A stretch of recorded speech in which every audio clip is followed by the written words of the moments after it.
Hello दोस्तों, नमस्कार। बात कर लेते हैं आज के दिन भर की सारी बड़ी खबरों की, जहां सबसे पहले आपको बताएंगे आखिरकार वही हुआ जिसका था इंतजार। उस घड़ी, वो पल, वो क्षण आखिरकार आ ही गया दोस्तों। डोनाल्ड ट्रंप के टैरिफ प्लान को लगा तगड़ा झटका। सुप्रीम कोर्ट ने बताया गैर कानूनी। जी हाँ दोस्तों, जिसके बाद डोनाल्ड ट्रंप का छल का दर्द बताएंगे। क्या ट्रंप के इस टैरिफ से मिले भारत और दुनिया के 134 अरब डॉलर लौटाएगा क्या अमेरिका? क्या कहा सुप्रीम कोर्ट ने दोस्तों? और सुप्रीम कोर्ट के फैसले के बाद डोनाल्ड ट्रंप का भी बयान सामने आया है, वो जानकर तो और भी ज्यादा चौंक जाएंगे आप। लेकिन उसमें भी इंटरेस्टिंग बात दोस्तों यह है कि सुप्रीम कोर्ट के इस फैसले में भारत का भी जिक्र किया गया है। आखिर क्यों? ट्रंप के इस फैसले पर असहमति जताने वाले जज ने क्या कहा भारत को लेकर? वहीं इस फैसले से पहले ही वेनेजुएला से क्या तेल खरीदेगा भारत? इस सवाल का दिया तगड़ा जवाब। वहीं ब्राजील भारत के बीच होगा क्या सबसे बड़ा समझौता? आज होने जा रहा है पीएम मोदी जी और लुला दा सिल्वा का मिलन। वहीं गाजा में सेना भेजने को लेकर पाकिस्तान में बगावत। पूर्व सैनिकों ने मुनीर के खिलाफ खोल दिया मोर्चा। वहीं टेक्सास में हनुमान जी की मूर्ति को लेकर क्यों मचा है दोस्तों बवाल? बेहतरीन से बेहतरीन खबर आपको बताने वाले हैं, बस आप वीडियो के अंत तक बने रहिएगा। और खबरों में आगे बढ़ने से पहले अगर आप भी मानते हैं कि डोनाल्ड ट्रंप की ये टैरिफ नीति शुरू से ही गलत थी, सुप्रीम कोर्ट से पहले ही जनता ने कह दिया था और हर एक भारत का नागरिक, दुनिया के लोग भी ये मानते थे कि ट्रंप की नीति बिल्कुल गलत है। और भारत जिस प्रकार से इस बात पर अड़िग था कि टैरिफ चाहे कितना भी लगा ले, हम दबने वाले नहीं, और भारत का भी बर्ताव बिल्कुल सटीक और सही था। तो वीडियो को लाइक करके इस चैनल को सब्सक्राइब करके बेल आइकन दबा के कमेंट में जय हिंद अवश्य कहिएगा। बात करते हैं पहली सबसे बड़ी खबर की, जहां अमेरिका के सुप्रीम कोर्ट ने राष्ट्रपति डोनाल्ड ट्रंप के लगाए गए ग्लोबल टैरिफ को रद्द कर दिया है दोस्तों। कोर्ट ने माना है कि ट्रंप ने अपने अधिकार क्षेत्र से बाहर जाकर ये टैरिफ लगाए हैं। जी हाँ, डोनाल्ड ट्रंप ने टैरिफ लगाने के अपने फैसले का न सिर्फ बचाव करते रहे, बल्कि इससे अमेरिका को मोटी कमाई होने की भी बात उन्होंने कई दफा कही है। ट्रंप प्रशासन ने जिन टैरिफ के जरिए अरबों डॉलर कमाए, उनको देश की शीर्ष अदालत ने अवैध माना है। इससे सवाल उठता है कि इस मोटी रकम का अब क्या होगा? सुप्रीम कोर्ट ने इस पर अपना रुख साफ नहीं किया है दोस्तों, यानी कि अभी तक नहीं बताया है कि इस टैरिफ से जो अरबों डॉलर कमाए हैं अमेरिका ने, डोनाल्ड ट्रंप ने, उन अमाउंट का क्या होगा, उन डॉलर का क्या होगा? इसको लेकर कोई भी क्लियरिटी नहीं दी है सुप्रीम कोर्ट ने। अमेरिकी सुप्रीम कोर्ट ने 6 से 3 की मेजोरिटी से डोनाल्ड ट्रंप के टैरिफ को गैर कानूनी कहा है, लेकिन इससे इकट्ठा रकम पर कोई आदेश नहीं दिया। सवाल उठता है कि अरबों की रुपए की रकम का क्या भारत समेत उन देशों को लौटाई जाएगी जिनसे टैरिफ के नाम पर यह हासिल की गई है? कोर्ट ने यह नहीं बताया कि ट्रंप के टैरिफ से इकट्ठा का क्या किया जाएगा। सुप्रीम कोर्ट ने फैसला सुनाते हुए क्लियर कह दिया कि प्रेसिडेंट डोनाल्ड ट्रंप ने नेशनल इमरजेंसी के लिए रखे गए कानून का इस्तेमाल करके बहुत बड़े टैरिफ लगाकर अपने अधिकार का उल्लंघन किया है। रॉयटर्स के मुताबिक चीफ जस्टिस जॉन रॉबर्ट्स ने फैसले में लिखा है कि राष्ट्रपति को टैरिफ लगाने की अपनी खास ताकत के दावे को सही ठहराने के लिए कांग्रेस से मिली साफ मंजूरी दिखानी होगी। अदालत ने आगे कहा कि वो ऐसा नहीं कर सकते। सुप्रीम कोर्ट ने कहा कि राष्ट्रपति ने टैरिफ को सही ठहराने के लिए युद्ध के समय के इमरजेंसी शक्तियों का हवाला दिया, लेकिन अदालत ने कहा कि युद्ध के समय की शक्तियां टैरिफ के लिए IEEPA के इस्तेमाल को सही नहीं ठहराती हैं। राष्ट्रपति के पास शांति काल में टैरिफ लगाने का कोई स्वाभाविक अधिकार नहीं है। 6 बनाम 3 के बहुमत से आया सुप्रीम कोर्ट का यह फैसला इमरजेंसी पावर्स लॉ के तहत लगाए गए टैरिफ से जुड़ा है, जिसे आधार बनाकर ट्रंप लगभग हर दूसरे देश पर बड़े रेसिप्रोकल टैरिफ लगाए। यह ट्रंप के बड़े एजेंडा का पहला बड़ा हिस्सा है जो सीधे देश की सबसे बड़ी अदालत के सामने आया था। अब आपको बताते हैं कि अमेरिका की सुप्रीम कोर्ट के इस फैसले में क्यों भारत का जिक्र आया दोस्तों। न्यायमूर्ति ब्रेट कैवर्नो ने अपने असहमति वाले मत में रशिया से तेल खरीदने के लिए भारत पर लगाए गए टैरिफ का भी जिक्र किया। उन्होंने लिखा कि इसके अलावा इतिहास और टैरिफ के पारंपरिक उपयोग के अनुरूप राष्ट्रपति रूसी संघ और यूक्रेन के बीच संघर्ष को समाप्त करने के लिए चल रही अत्यंत संवेदनशील वार्ताओं के संबंध में अपने IEEPA अधिकार का प्रयोग कर रहे हैं। उन्होंने लिखा कि इसी उद्देश्य से 6 अगस्त 2025 को राष्ट्रपति ने भारत पर अप्रत्यक्ष या अप्रत्यक्ष रूप से रूसी संघ के तेल का आयात करने के लिए शुल्क लगाया। वहीं 6 फरवरी 2026 को राष्ट्रपति ने भारत पर शुल्क कम कर दिया, क्योंकि सरकार के अनुसार भारत ने प्रत्यक्ष या अप्रत्यक्ष रूप से रूसी संघ के तेल का आयात बंद करने की प्रतिबद्धता जताई थी। तो इस मामले पर दोस्तों अमेरिकी सुप्रीम कोर्ट ने इस फैसले के बीच में भारत का भी जिक्र किया। अब आपको असली खेला बताते हैं दोस्तों कि अमेरिकी सुप्रीम कोर्ट के इस फैसले के बाद कैसे भड़क उठे डोनाल्ड ट्रंप। कहने लगे विदेशी ताकतों के आगे झुक गया हमारा कोर्ट, अब लगाऊंगा 10% का अतिरिक्त टैरिफ। जी हाँ, रोक सको तो रोक लो, बता दे, बड़ी धमकी दे दी डोनाल्ड ट्रंप ने। कह दिया कि यह निर्णय अमेरिका के हितों के खिलाफ है और विदेशी देशों को हौसला बढ़ा देगा। ट्रंप ने प्रेस कॉन्फ्रेंस में स्पष्ट किया कि वे इस फैसले के बावजूद अपने व्यापारिक एजेंडे से पीछे नहीं हटेंगे। उन्होंने कहा कि विदेशी देश बहुत खुश हैं, लेकिन उनकी खुशी लंबे समय तक नहीं रहेगी। मैं अब और मजबूत दिशा में कदम उठाऊंगा और व्यापार नीति में कड़ा रुख अपनाऊंगा। उन्होंने संकेत दिया कि सभी विकल्प उनके दृष्टिगत हैं और टैरिफ लगाने के अन्य मजबूत तरीके पहले से ही विचाराधीन हैं। ट्रंप ने सुप्रीम कोर्ट के फैसले को निराशाजनक और शर्मनाक बताया। उन्होंने कहा कि कुछ जजों ने विदेशी ताकतों के दबाव में आकर उनके आपातकालीन अधिकारों का इस्तेमाल रोक दिया। ट्रंप ने कहा कि मुझे किसी भी देश के साथ सभी व्यापार बंद करने का अधिकार है, मुझे एम्बार्गो लगाने की अनुमति है, मैं जो चाहूँ वो कर सकता हूँ, लेकिन कोर्ट कह रहा है कि मैं टैरिफ नहीं वसूल सकता, पैसे नहीं वसूल सकता। अब मैं और भी मजबूत दिशा में आगे बढ़ूंगा। डोनाल्ड ट्रंप ने यह भी स्पष्ट कर दिया है कि उनके राष्ट्रीय सुरक्षा टैरिफ जो सेक्शन 301 के तहत लागू है अब भी पूरे तरीके से प्रभावी है। उन्होंने कहा कि मैं अमेरिका की सुरक्षा और आर्थिक हितों की रक्षा करने के लिए किसी भी कदम को उठाने में सक्षम हूँ। विदेशी देश सोचते हैं कि उन्होंने हमें रोक दिया, लेकिन असल में अमेरिका और ज्यादा मजबूत स्थिति में है। ट्रंप ने संकेत दिया कि कोर्ट के फैसले के बावजूद वे अपने व्यापारिक दृष्टिकोण को और मजबूत करेंगे। उन्होंने कहा कि मेरे पास और भी मजबूत तरीके उपलब्ध हैं, टैरिफ पर अन्य विकल्प इस्तेमाल किए जाएंगे और शायद हम और अधिक पैसा जुटाएं। विदेशी देश लंबे समय तक नाचते नहीं रहेंगे। उन्होंने कोर्ट के फैसले का हवाला देते हुए कहा कि अंतरराष्ट्रीय आपातकालीन आर्थिक शक्तियों का इस्तेमाल बिना कांग्रेस की मंजूरी के टैरिफ लगाने के लिए नहीं किया जा सकता। सुप्रीम कोर्ट ने यह भी स्पष्ट कर दिया कि ट्रेड और राजस्व पर नियंत्रण का अधिकार संविधान के तहत केवल कांग्रेस का है, यानी सुप्रीम कोर्ट के भी फैसले को मानने को तैयार नहीं है ट्रंप। दोस्तों उल्टा अब और 10% लगाने की दे दी धमकी। तो वहीं उधर क्या अपना भारत वेनेजुएला से खरीदेगा तेल? विदेश मंत्रालय ने रुख कर दिया साफ, क्या कहा बता दें।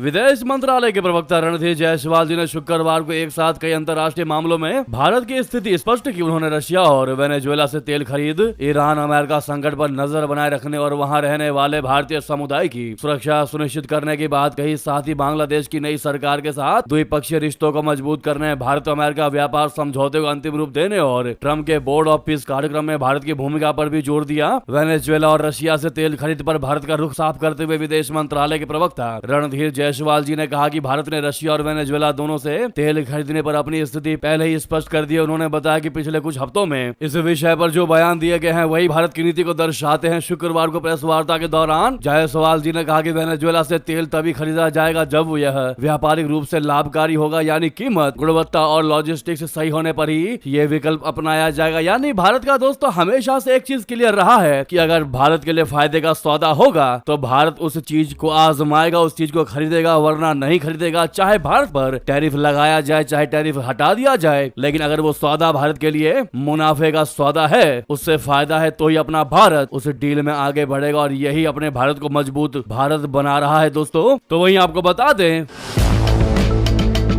क्या भारत ब्राजील के बीच होगा सबसे बड़ा समझौता आज? जी हाँ, राष्ट्रपति लुला दा सिल्वा और पीएम मोदी जी की होगी मुलाकात। ब्राजील के राष्ट्रपति लुइज इनाजियो लुला दा सिल्वा 18 से 22 फरवरी 2026 तक भारत के राजकीय दौरे पर हैं। एआई इम्पैक्ट समिट 2026 में हिस्सा लेने के बाद वो भारतीय नेतृत्व से द्विपक्षीय वार्ता करेंगे। आज यानी शनिवार के दिन 21 फरवरी सिल्वा सुबह 8:45 पर ही होटल ताज पैलेस में विदेश मंत्री जयशंकर जी से मुलाकात कर रहे होंगे। राष्ट्रपति भवन में सुबह 10 बजे लुला दा सिल्वा का औपचारिक स्वागत समारोह भी आयोजित हो रहा है। उसके बाद सुबह 10:45 ब्राजील के राष्ट्रपति राजघाट पर महात्मा गांधी को श्रद्धांजलि देंगे। साथ ही हैदराबाद हाउस में फिर 11:05 पर पीएम नरेंद्र मोदी संग द्विपक्षीय वार्ता होगी। पीएम मोदी से बातचीत के बाद दोपहर 2:30 बजे संयुक्त प्रेस कॉन्फ्रेंस को आयोजित करेंगे। साथ ही राष्ट्रपति भवन में शाम 7 बजे द्रौपदी मुर्मू जी से भेंट वार्ता होगी और अगले दिन यानी कि कल रविवार के दिन दिल्ली से ब्राजील के लिए वापसी हो जाएंगे, रवाना हो जाएंगे। उधर आपको बता दें, गाजा गाजा में सेना भेजने को लेकर पाकिस्तान में बगावत, पूर्व सैनिकों ने मुनीर के खिलाफ खोल दिया मोर्चा, मुस्लिम उम्मा को धोखा। दोस्तों, गाजा में सैनिकों को भेजने को लेकर पाकिस्तान की सेना में विद्रोह भड़कने की आशंका पैदा हो गई है। फील्ड मार्शल आसिम मुनीर के खिलाफ पूर्व सैनिकों ने मोर्चा खोल दिया है। पूर्व सैनिकों के संगठन वेटरन्स ऑफ पाकिस्तान की तरफ से एक प्रेस रिलीज जारी किया गया है जो नव भारत टाइम्स के पास है। इसमें आसिम मुनीर के गाजा में सैनिकों को भेजने के खिलाफ बगावत शुरू करने की भी अपील की गई है। इस प्रेस रिलीज में पाकिस्तान सरकार पर मुस्लिम उम्मा को धोखा देने का भी आरोप लगाया गया है। प्रेस रिलीज में लिखा गया है कि ये पाकिस्तानी आर्मी के अधिकारियों और जवानों, आप इस पवित्र जमीन के रखवाले हैं जो शहीदों के खून और कायदे आजम मोहम्मद अली जिन्ना की पक्की इच्छा शक्ति से बनी है। आप सिर्फ सैनिक नहीं है, आप मुस्लिम देश पाकिस्तान का धड़कता दिल है, जिसे अल्लाह यानी SWT ने इस्लाम, सम्मान और न्याय की रक्षा का जिम्मा सौंपा है।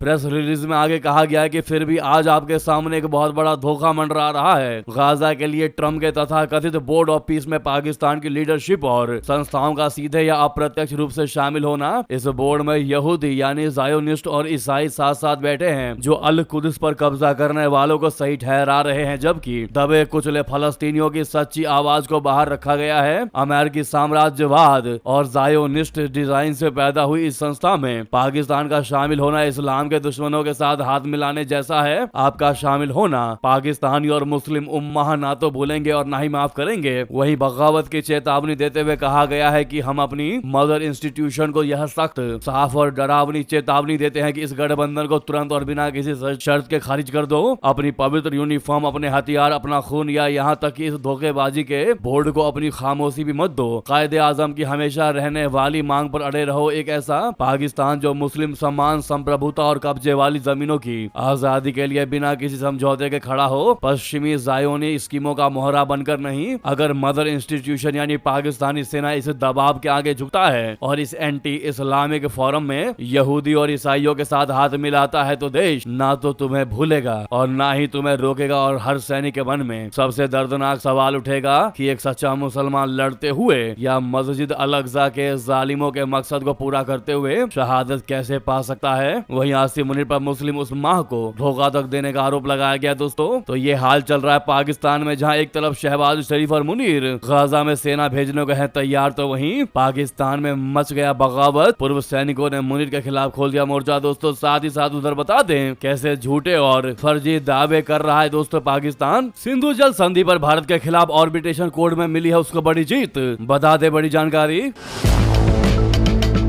भारत के साथ सिंधु जल संधि यानी IWT विवाद पर पाकिस्तान ने खुद अपनी पीठ थपथपाई है। पाकिस्तान के जल संसाधन मंत्रालय ने कहा है कि सिंधु संधि पूरी तरह काम कर रही है और हेग स्थित कोर्ट ऑफ आर्बिट्रेशन यानी COA ने भी इस्लामाबाद की दलीलों का समर्थन किया है। दूसरी ओर भारत ने आर्बिट्रेशन कोर्ट की सुनवाई को अहमियत बिल्कुल नहीं दी और साफ साफ कह दिया है कि वो इस सिंधु संधि को निलंबित करने के फैसले पर कायम है। पाकिस्तान के जल मंत्रालय के सेक्रेटरी सैयद अली मुर्तजा ने गुरुवार को कहा कि भारत ने पाकिस्तान को लिखा है कि IWT को रोक दिया गया है। इसके उलट पाकिस्तान का कहना है कि संधि चल रही है और पूरे तरीके से असरदार है। हमारे रुख का COA ने भी समर्थन किया है। कोर्ट ने साफ कहा है कि संधि खत्म नहीं हुई और भारत पर लागू होती है। ये पाकिस्तान की एक बड़ी जीत है। तो वहीं आपको बता दें, टेक्सास में हनुमान जी की मूर्ति से ट्रंप समर्थक हुए नाराज, कहने लगे कि ये दिल्ली नहीं, पिछड़े देशों के लोग अमेरिका पर कब्जा कर रहे हैं। जी हां, अमेरिका के टेक्सास राज्य में हनुमान जी की मूर्ति पर ट्रंप समर्थक नेता कार्लोस टूर्सियोज ने नाराजगी जताई है। उन्होंने सोशल मीडिया एक्स पर लिखा है कि यह इस्लामाबाद या नई दिल्ली नहीं है, यह शुगरलैंड टेक्सास है। टूर्सियोस ने कहा कि पिछड़े देशों के प्रवासी धीरे धीरे टेक्सास और अमेरिका पर कब्जा कर रहे हैं। यह अमेरिका की तीसरी सबसे बड़ी मूर्ति क्यों है, ये हमला रोकिए। बता दें कि हनुमान जी की 90 फीट ऊंची मूर्ति टेक्सास राज्य के श्री अष्टलक्ष्मी मंदिर में लगी है और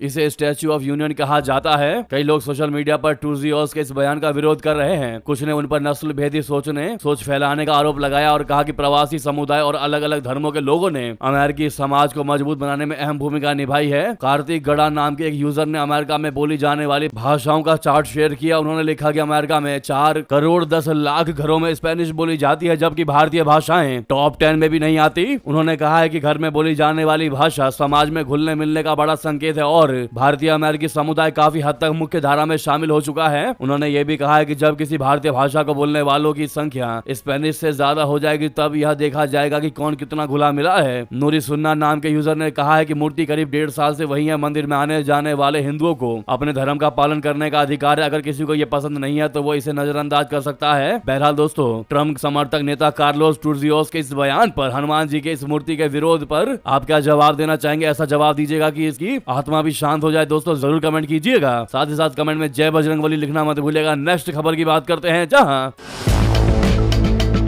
उत्तर कोरिया के 10,000 सैनिक रशिया में है मौजूद। जी हाँ, यूक्रेनी राष्ट्रपति जेलेंस्की का बड़ा दावा, साथ में बताया कि किस प्रोजेक्ट पर चल रहा है काम। दोस्तों, यूक्रेन ने एक बार फिर उत्तर कोरिया के सैनिकों के रशिया में होने का गंभीर आरोप लगाया है। यूक्रेन के राष्ट्रपति वोलोडिमिर जेलेंस्की ने दावा किया है कि उत्तर कोरिया के करीब 10,000 सैनिकों को रशिया में रखा गया है। ये सैनिक रशिया की मदद कर रहे हैं, साथ में खुद भी युद्ध का तजुर्बा ले रहे हैं। जेलेंस्की ने कहा कि उत्तर कोरिया के सैनिक हवाई युद्ध, खास तौर से ड्रोन और मिसाइल हमलों से लड़ने का तरीका रशिया में सीख रहे हैं। जेलेंस्की ने इशारे में अमेरिका और साउथ कोरिया को भी चेताया है, उन जिनकी उत्तर कोरिया से तनातनी है। जेलेंस्की ने कहा है कि उत्तर कोरियाई सैनिकों को मिल रहा युद्ध का अनुभव भविष्य में किसी संकट की वजह बन सकता है। कयोडो न्यूज के साथ बातचीत में जेलेंस्की ने कहा है कि 10,000 नॉर्थ कोरिया के सैनिक रूस के अलग अलग इलाकों में है, इसीलिए ये इसलिए खतरनाक है क्योंकि वे मॉडर्न हाइब्रिड वॉरफेयर के बारे में जानकारियां हासिल कर रहे हैं। वो ये सीख रहे हैं कि मिसाइलों और अलग अलग तरह के ड्रोन से कैसे बचाव करना है। यानी एक तरीके से अपनी बात भी रख दी। दोस्तों,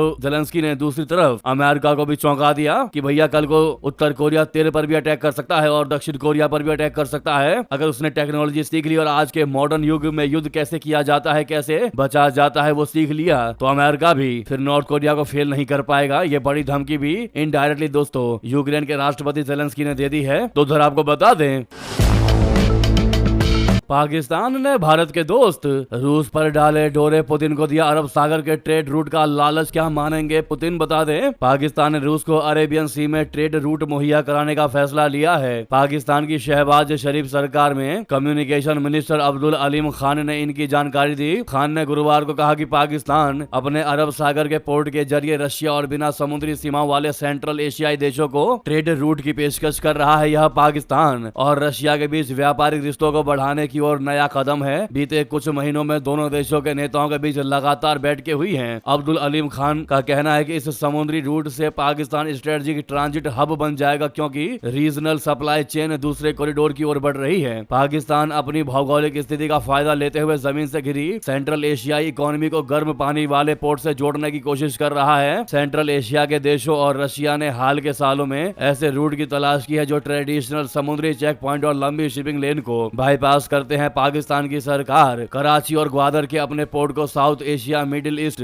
और यूरेशिया को जोड़ने वाले गेटवे के तौर पर पेश कर रहा है। पाकिस्तान चाहता है कि इन देशों की निर्भरता उस पर हो जाए। दोस्तों, अब्दुल अलीम ने बताया कि बेलारूस, रशिया और सेंट्रल एशिया कॉरिडोर में पाकिस्तान का स्ट्रेटेजिक इंटीग्रेशनल रीजनल कनेक्टिविटी की नई शुरुआत है। इन कोशिशों के तहत 6 लैंड कॉरिडोर ट्रांजिट ट्रेड को आसान बना रहे हैं। इसमें तुर्की, अजरबैजान और ईरान के अलावा चीन, कजाकिस्तान कनेक्टिविटी और सेंट्रल एशियाई देशों को अरब सागर से जोड़ने वाले ट्रांस अफगान लिंक शामिल है। तो दोस्तों, उधर आपको बता दें, ट्रंप 9 साल बाद करेंगे चीन का दौरा। 3 दिन की विजिट में जिनपिंग से होगी मुलाकात। जी हाँ,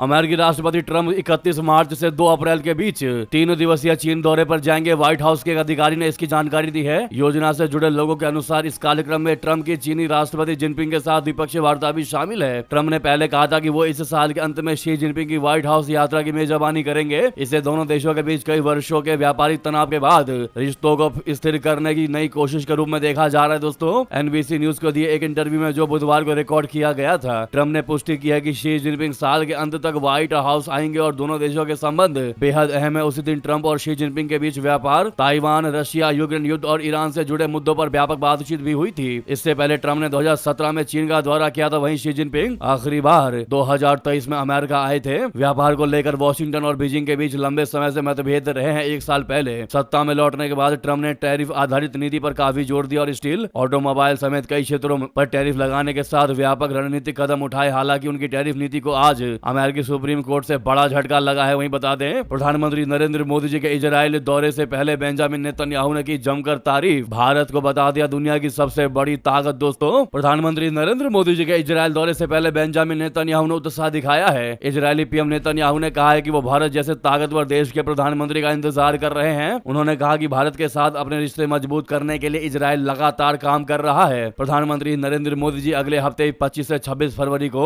इजराइल के आधिकारिक दौरे पर रहेंगे। 2 दिन के दौरे में नरेंद्र मोदी जी के नेतन्याहू से बैठक के अलावा नेजेड यानी इजरायली संसद को भी संबोधित करने और राष्ट्रपति आइजैक हर्जोग से मिलने की संभावना है। बेंजामिन नेतन्याहू ने गुरुवार को इजराइल डिफेंस फोर्स के एक कार्यक्रम में पीएम नरेंद्र मोदी जी के आगामी दौरे का जिक्र किया। उन्होंने कहा कि हम अपने सहयोगी देशों के साथ रिश्ते मजबूत करने के लिए काम कर रहे हैं। मैं आपको बताना चाहता हूं कि अगले हफ्ते भारत के प्रधानमंत्री इजराइल का दौरा करेंगे, जो दुनिया की एक बहुत बड़ी ताकत है। उन्होंने कहा कि इजराइल और भारत के बीच का रिश्ता बेहतरीन है। हम उनके साथ हर तरह की कॉर्पोरेशन पर बात करेंगे। हमें समझना चाहिए कि भारत कोई छोटा देश नहीं है। वहाँ 1.4 बिलियन लोग रहते हैं। भारत बहुत पावरफुल और पॉपुलर कंट्री है। बेंजामिन नेतन्याहू की ओर से ही रविवार को एक प्रेस कॉन्फ्रेंस में पीएम मोदी के इजराइल दौरे की खबर दी गई थी। वहीं आपको बता दें,